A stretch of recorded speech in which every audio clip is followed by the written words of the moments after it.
You're stuck at home in quarantine. 5 o'clock. Why not have a drink with me? Good afternoon. Happy Saturday. Hope you all are having a great weekend. We've got a big evening planned for us today. Today was a really nice day. I don't know if in your part of the country it was nice, but here it probably, if it didn't hit 70, it was probably just under there. Sunny out, dogs were outside all day, got the patio furniture out, so feel good about that. And overall just like a really nice day. And what better way than to celebrate such a nice day with the quintessential spring cocktail, the mint julep. And as I'm sure you all know, today was supposed to be the Kentucky Derby Day before it got postponed. The new date is September 5th, the first Saturday in September. We'll see if that happens. Hope it does. But in the meantime, we're going to be celebrating the Kentucky Derby in our own way with the mint julep. And the other thing that's exciting about the mint julep, looks like we've got low 60s in San Bruno in NorCal, and then 74 in Jersey. Very nice. Good to see that we have Megan, Tom Kelly, Keith, and Philippe and/or Carolyn in the chat. Hope you all are doing well. The julep, in the words of, in thinking about the julep's place in cocktail history, the julep is, in the words of Barack Obama, a really fucking big deal. Now, as we think about the history of the cocktail, the predecessor to the cocktail was really the punches that they were drinking across the world, really, where they were, getting big punch bowls and putting in spirits and sugar and citrus fruits and all of that, spicing it up and serving it out of a big communal punch bowl.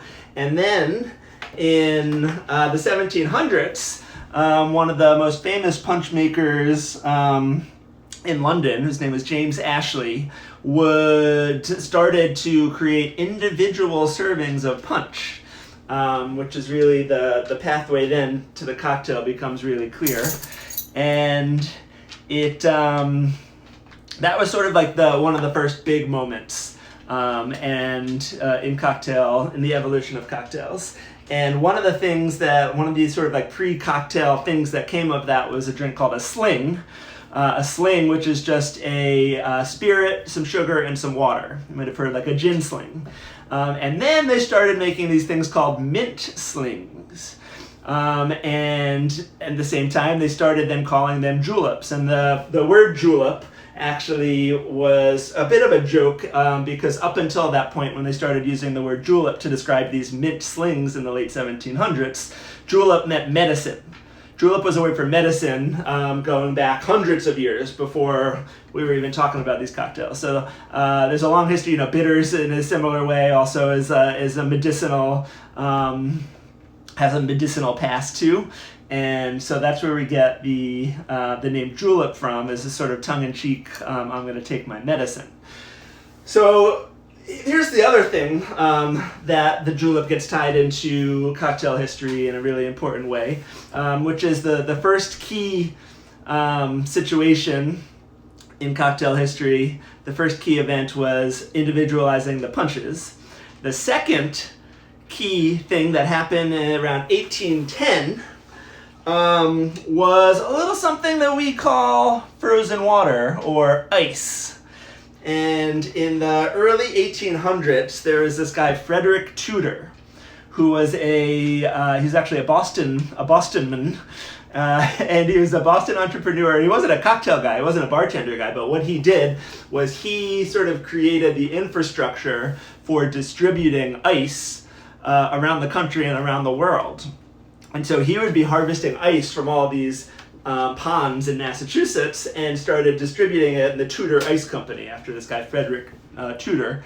And from there, that sort of things went crazy in bars across the country now that we have ice as an ingredient. And people would make these incredible creations. Here I have a little quote of one Here's an account of a julep that was now has ice as an ingredient, which is a big deal.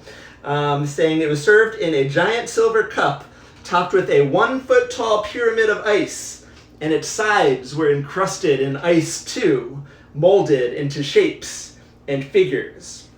And at this point, this was a multi-serving drink. It's like a big old thing. But here we really have, now we have the ice ingredient, and we have the mint julep. And from there, it really just took off. And the mint julep is the cocktail of the 19th century. It is the thing that everyone's talking about. And originally, actually, it wasn't bourbon or a whiskey drink. Originally, they were making it with these like fine French cognacs. And then they would make it with rum maybe, or they would add champagne to it. They'd be doing all these fun things. And it wasn't really until later in the 1800s that whiskey and bourbon became the ingredient and became synonymous with the mint julep. And then fast forward, of course, to 1938, when the Kentucky Derby adopted the mint julep as the official drink of the Kentucky Derby. And here we are today, celebrating the Kentucky Derby and celebrating the mint julep in a really exciting way. So a couple of days ago, I spoke about my quest to find and sustain mint for this event today, because you need a lot of mint for what we're doing. And I was talking a little bit about what is the best way, now that I got the mint on Thursday, I needed it to last me 48 hours. And I've heard of a couple different methods for keeping it. And Megan, who I think might be in the chat, had this great idea to do a little side-by-side comparison. So that's what I did. I split my mint in half. Half of the mint, I cut off the bottoms and put in about 1 inch of water and put that in the refrigerator. It has kept, there aren't any like brown spots, but it's a little limp.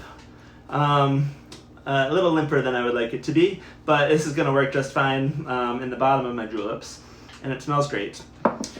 The other mint I took and I wrapped in a moist paper towel. I put it in a Ziploc bag, which I did not seal completely. I left it open a little bit. And I feel like this held up a little bit more. This has, the leaves just have a little bit more firmness and crispness to it. So nice side-by-side comparison there. Mint, same age from the same batch, cut in two. And I give my seal of approval to the moist towel in an unzipped Ziploc bag in the refrigerator, for those of you who are wondering. So we have our mint. Let's make our mint juleps. So excited. So the first thing we're gonna need is a julep cup. I have many beautiful julep cups. I feel like today, I'm feeling this nice regal sort of bronze colored cup for me, and I'll use this nice silver julep cup for Helen. And the first thing we're gonna do is, this is a simple drink. We've got mint, we've got simple syrup, we've got bourbon, and we've got ice. That's all we need. So I'm gonna measure out our simple syrup in the bottom. Hope you're playing along at home too. And in the bottom of each of my cups, I'm gonna do 1/2 ounce of simple syrup.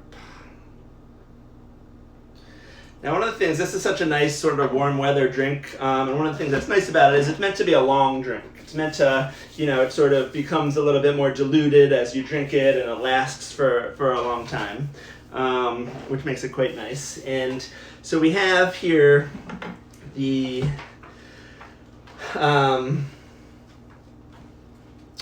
simple syrup, and we're going to add our mint leaves. And so into each of these, I'm going to put about 8 mint leaves. And what I want to do as I'm doing this is I want to keep in mind at the end of this, I'm going to want to garnish with my nicest looking, biggest branches of mint. So what I might do is, if I have like a nice one here, I might take the leaves off the bottom and then preserve the top ones for my garnish. So I'm just going to harvest some of my mint here, and then I can also use some of this sort of mint that's a little limper and not quite as sturdy. It's going to still give me plenty of flavor. Yeah, take out these ones. Beautiful, beautiful. 1, 2, 3, 4, 5, 6. So I'm going to put about 8 mint leaves in each one. Lovely, lovely.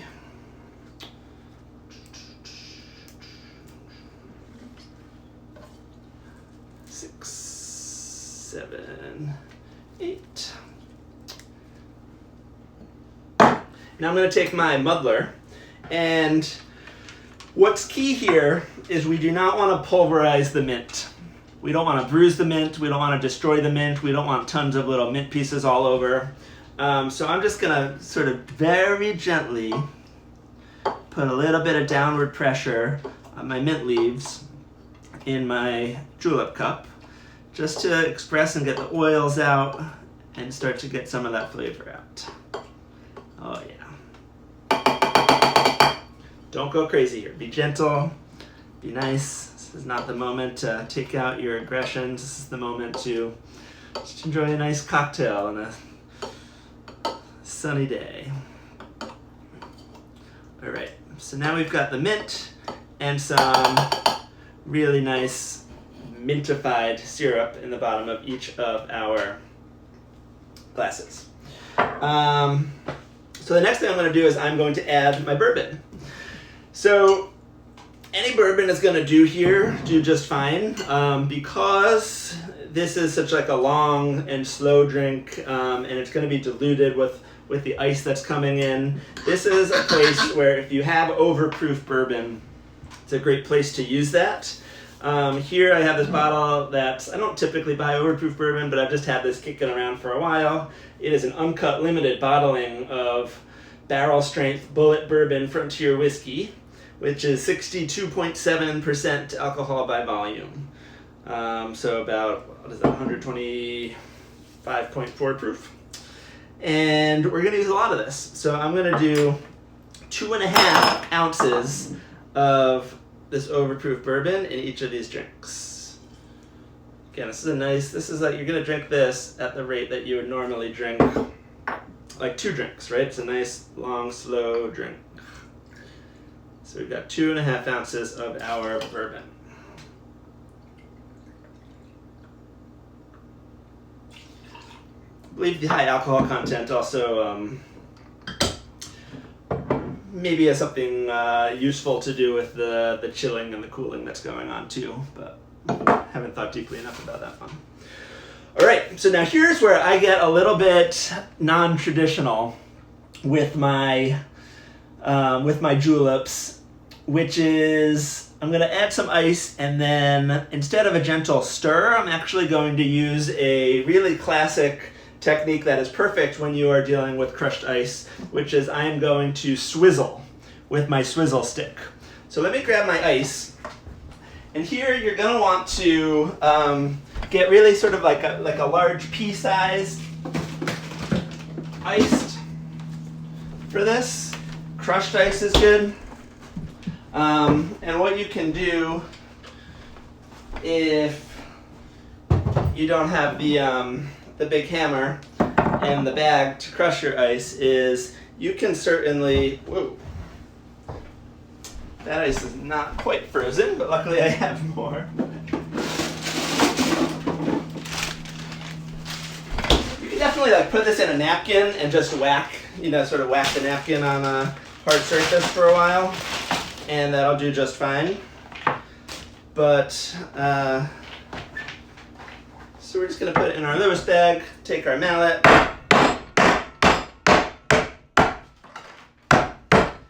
give it some nice whacks, and we get some nice crushed ice.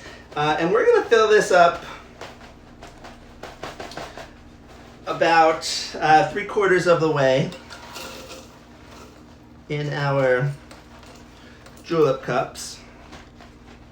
And I actually have some pre-prepared crushed ice right here that I'm able to use.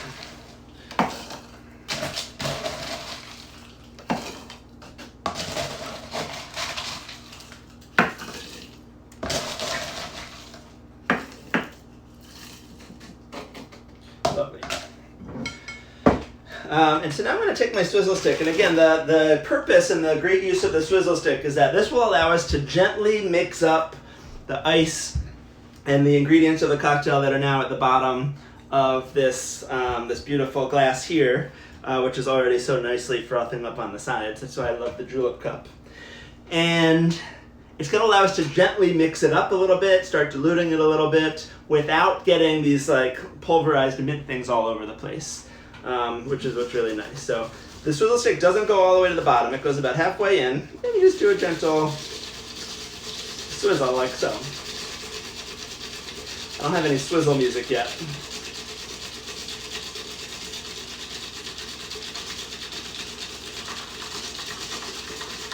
And just for about 10 seconds or so, and then you're good to go. And we will do the same in the other one.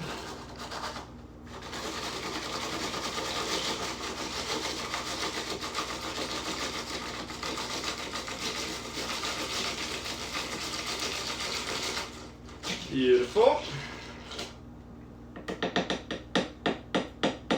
So now we need to top each of these with more ice.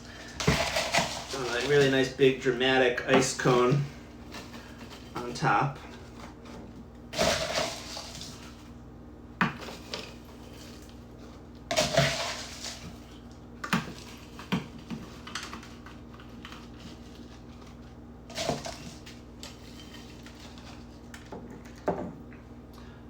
And the last thing we need to do is garnish. And the garnish is actually especially essential in this drink, both for the beautiful look that it's going to give, and also because you want that mint to really get in your face as you sip the julep. So like I said, we're going to just gather a couple of sprigs that have some nice leaves up top in each one. And you don't want to, you'll be tempted to like, oh, like mint is sparse, I don't want to use a ton of my mint. No, this is the moment when you use a ton of your mint for really great effect. And so what I like to do is I take my straw and make just like a little divot in my ice to make sure that I can get in there, and then stuff in this big bouquet of mint there.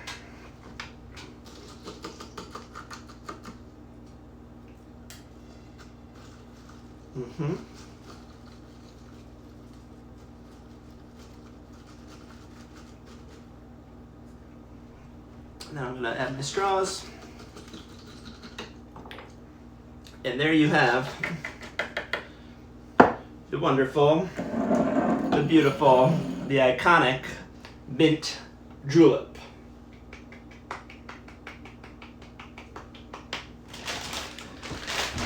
And so let's give this a nice taste.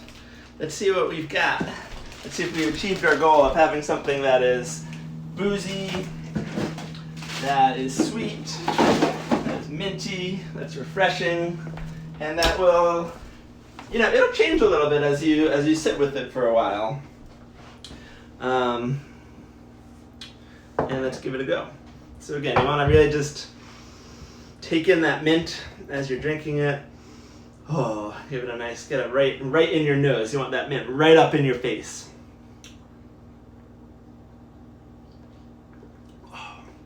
Oh yeah.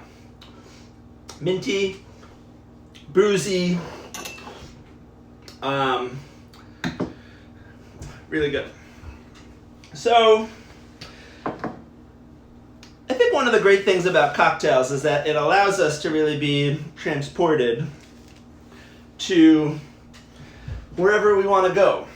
One of the things I love about tiki is that it transports you to a simpler time and a simpler life, if only for a bit, as you're enjoying a delicious tiki cocktail. And the mint julep for me really brings me to early spring and to the Kentucky Derby. And I know a lot of us are saddened by the fact that we don't have the Derby today, but I started thinking, well, I feel like the cocktail world is ripe for some good Kentucky Derby horse names. And so I started thinking, we want to go outside, Philippe says. Fair enough on that. I started thinking about what if I wanted to name a horse along a cocktail theme, how would I name that horse? And I started to try to think some ideas, and if you can think of any good horse names, feel free to drop them in the chat. But I want to transport us for a moment to the Kentucky Derby, and I came up with a few horse names that I'm going to share with us now. And I'll put them up here on the screen if we can see them. And so, here are my horse names. And more than just sharing these cocktail-themed horse names with you all, I want to transport us all, and I started thinking, well, what if these horses were racing in the Kentucky Derby? How would that go? And so as you sit here and sip on your delicious mint julep, and as you consider what would happen if these horses right here were lining up at the Derby, I want you to close your eyes and picture yourself at the Derby. The crowd is in the infield, wearing their hats, sipping their drinks, perhaps getting a little rowdy. The rich horse owners are sitting up in the sweet boxes, nervous about what's about to come. And then suddenly you hear that iconic sound.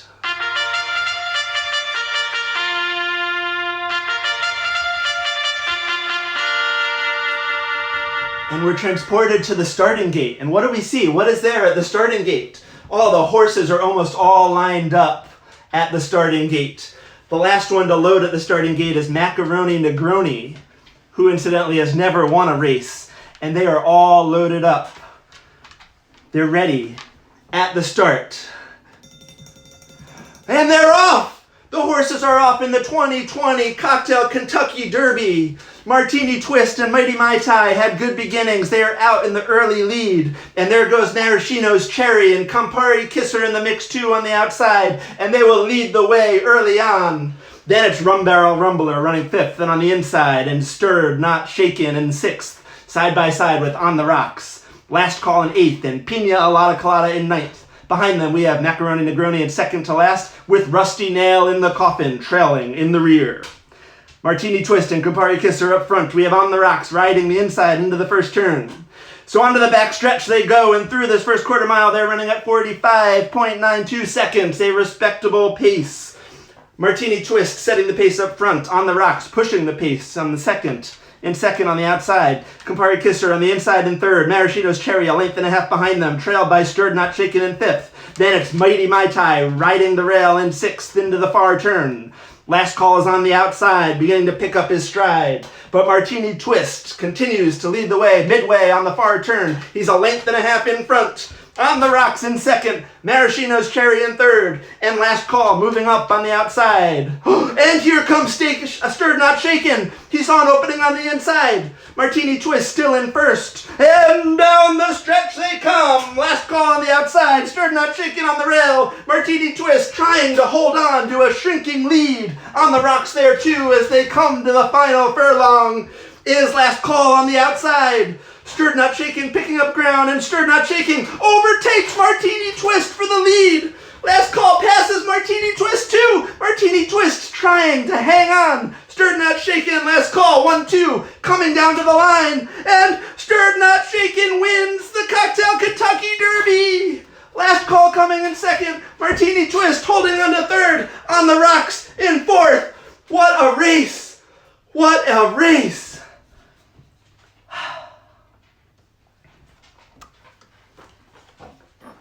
And so I hope that you're all enjoying your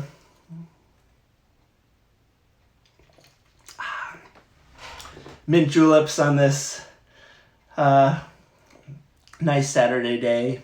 And I hope that they transport you to wherever you'd like to be. Thank you all for joining us this evening. It's 5 o'clock. Why not have a drink with me?